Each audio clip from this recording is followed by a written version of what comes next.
Yeah, look, a disappointing day. We didn't get many of our phases right today. Probably the thing that hurt us the most was our ball use. Just the amount of errors, probably at times uncontested errors. They hurt your front half game, and they also fuel the opposition's front half game. So that was a bit of the theme of today.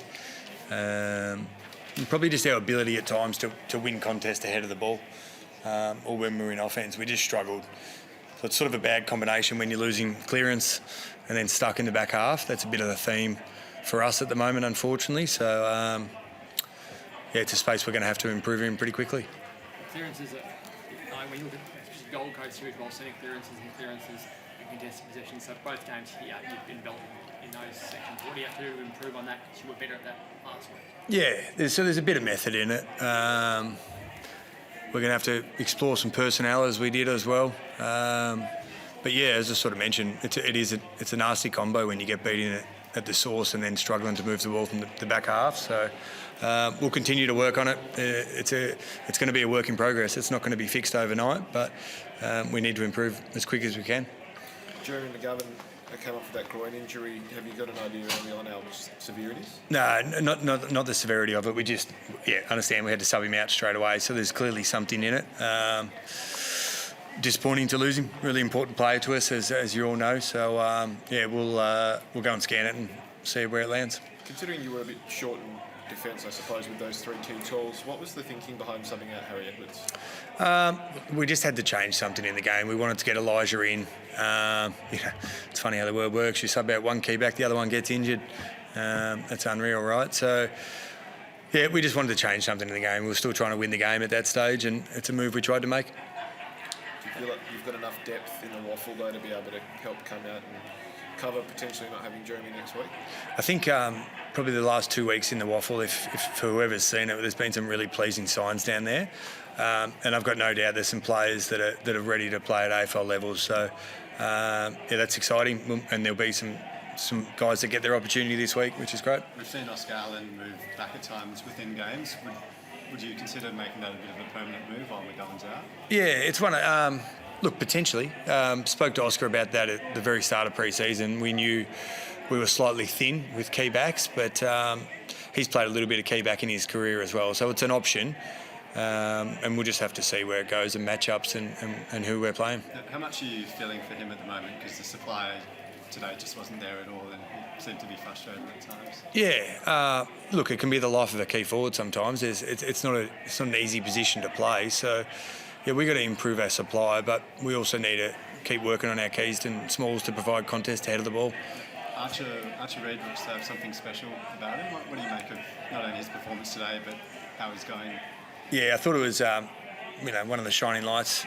If there was one to come out of this game, was Archer. We've asked a lot of him in the first 3 weeks to compete in the key forward and ruck. As a 19-year-old, that's a really big challenge, but...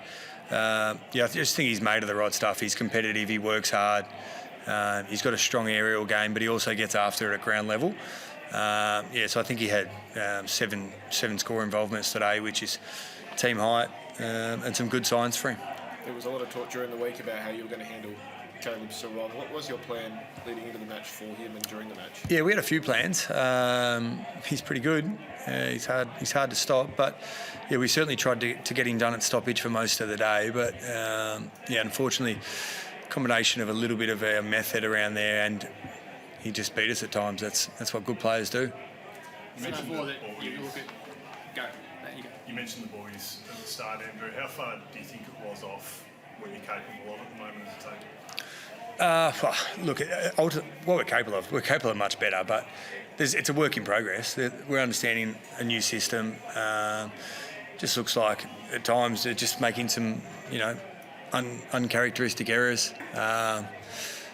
Easy thing to say is they don't have confidence, but what does that mean? I'm not really sure. So we'll try and provide it as simple as we can, our method in offence, and keep trying to let players and their talents shine. You said before about personnel in the midfield, in the centre square. So you had Kelly, Baker and Graham all go in 18 times in the centre square.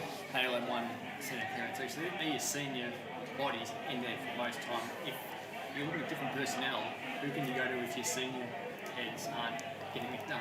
Yeah, yep, it's a challenge. So we had Duggan go to a few today. We had Brockman, we had Liam Ryan. So we certainly spun a few through there. And that's what most teams do. They're capable of being able to play multiple guys through centre bounce, and we'll keep exploring that. You reduced Harley in the middle today and put him half back. What did you see there that you think might work into the future, or did you like the way it looked? Yeah, look, he was getting some attention from Johnson, so we just thought at that time the game needed something different. We thought we'd try him down back, and probably the last 20 minutes of the game, I think we did see something that we liked.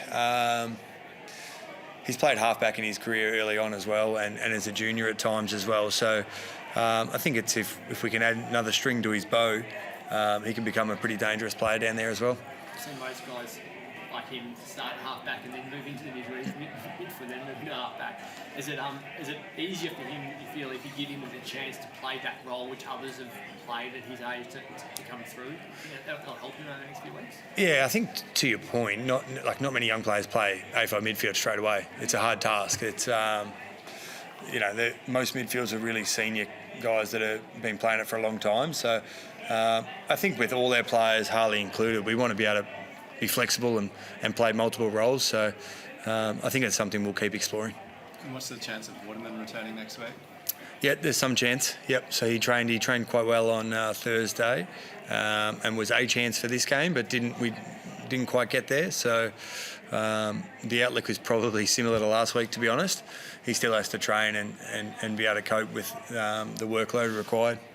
I know you had the captain's run during half-time of the Waffle game. Did you see much of Tom Gross and Clay Hall, and what did you make of their performances down there? Yeah, so I watched most of the second half and a bit of the first quarter, and I thought, as I sort of said, I'm a bit wary to single too many out from the Waffle game because I actually thought it was a pretty good performance across the board. A lot of our players showed signs that they played above the level, which is what we're looking for, which is great. So there's some competition at the moment, and there's guys that are ready to play AFL, which is where we want to be.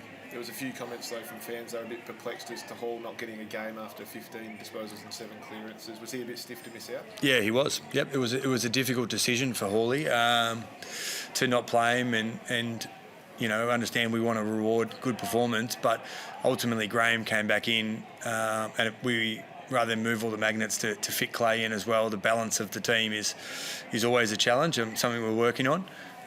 So that's the decision we made last week, but he took it on the chin, and I think he got some confidence that he can compete in AFL midfield as well. You spoke before about Oscar Allen and his lack of supply. I thought a few times today the ball movement, he sort of got caught in between not being able to be that outlet kick, and then at times he sort of dumped it on his head and put a bit of a difficult position. How do you get someone like Oscar into the game in this new system?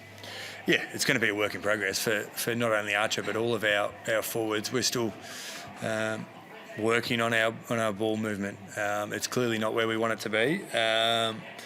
So between role execution ahead of the ball and ball in hand as well, we've got some work to do.